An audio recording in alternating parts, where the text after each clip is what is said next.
Hej, vi skal snakke lidt om referrer spam i Google Analytics. Det her det er en Google Analytics konto, og jeg kan se her, at jeg har fået en 16-20 besøgende om dagen i en lang periode her, hvilket for det her site var rigtig flot. Desværre så viser det sig, at en hel del af den her trafik er slet ikke ægte. Og hvis du skal bruge dine data i Google Analytics til noget som helst, så er det vigtigt, at du har rigtige data inde. Du kan se forskellen på organisk besøgende og så antal sessioner i alt er meget, meget stor. Det skyldes en del af de her sessioner er falske. De kommer fra spambots, der sender det, vi kalder referrer spam ind i din Google Analytics via Google Analytics kampagnekodesystemer. Det er et misbrug af den måde, Google Analytics er bygget op til at håndtere kampagnetrafik og segmentere din trafik. Desværre har Google ikke nogen god løsning på at fjerne den her trafik endnu. Men jeg kan vise dig, hvordan du gør det selv. Hvis vi går ind og kigger herover i venstre menuen og finder det punkt, der hedder anskaffelse, og inde under det alt trafik og henvisninger, så kan vi se den referrer spam, der er tale om. Hvis vi kigger ned i listen her over trafik, så har vi en eventtracking.com her, vi har en Chinese Amazon, en eBuyEasy.com, alt sammen sider, der ikke er realistisk, at de skulle sende noget som helst trafik til mig. Og det gør de heller ikke. Det er de her sider, der er referrer spam, de sender ind i din Google Analytics med deres URL. Og dem vil vi gerne have filtreret fra, så de ikke ødelægger vores datagrundlag. Måden at gøre det på, det er gå ind i administratoren, og herinde under, der kan vi så finde det punkt her under visningen, der hedder filtre. Og hvis vi klikker her, så kan vi tilføje et nyt filter.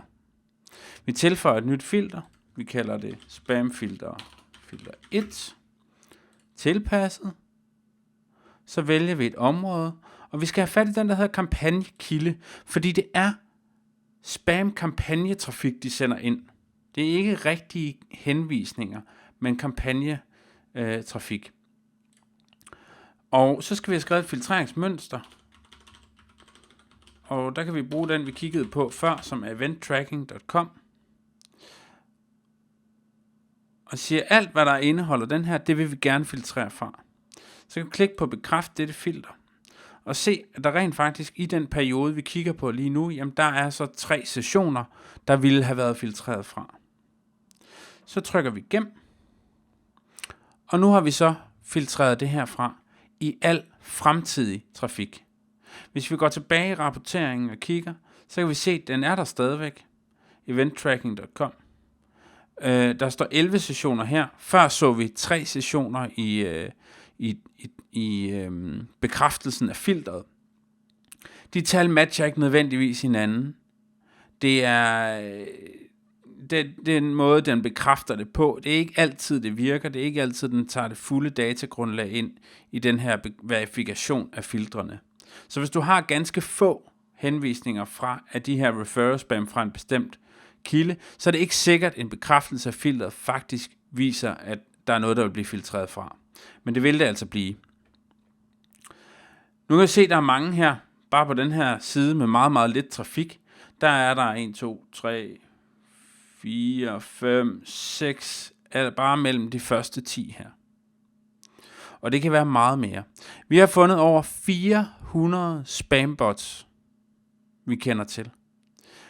Og der bliver flere og flere hele tiden. Prøv at forestille dig et arbejde, du skal lave for at filtrere alle de her spambots fra. Heldigvis så har vi en løsning på det. Der er en fyr, der hedder Seymour Harvard, der har lavet et tool, baseret på Googles API, der kan håndtere de her filtre for dig. Googles API sætter nogle begrænsninger, så fordi at Seymour Harvard har åbnet det her tool frit, så er hans tool ofte overbelastet og kan ikke håndtere de mange brugere, der er på det. Derfor har vi lavet en lukket version af hans tool. Vi har lånt hans tool, som han har lagt frit tilgængelig open source. Du kan også selv downloade det og installere det. Du kan finde linket til at downloade det her i blogposten.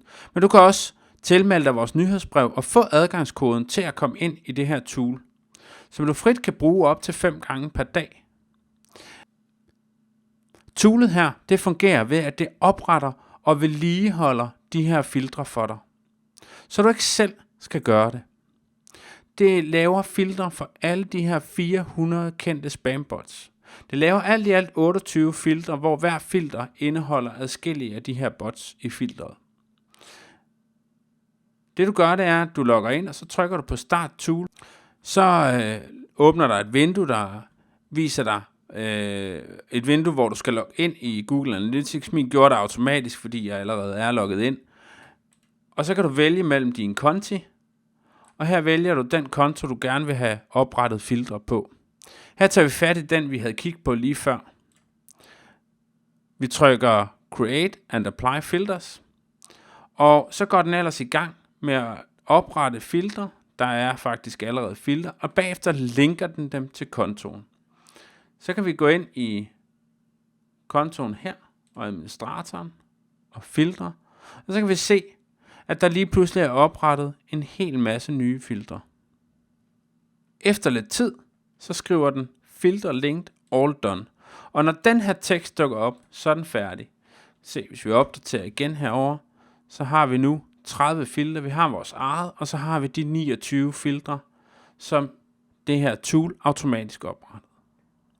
Når vi opdaterer toolet her, så får du hvis du tilmelder dig, så får du en mail om, at der er nye filtre i toolet. Så kan du logge ind i din Analytics, tryk på Update, og så opdaterer den automatisk de filtre, der er nødvendige at opdatere i listen. Jeg håber du bliver glad for vores tilbud her om at bruge om det her tool. Og ellers er du som sagt frit tilgængeligt at downloade det her tool, som Simo Ahava har udviklet, og installere det på din egen server. God fornøjelse.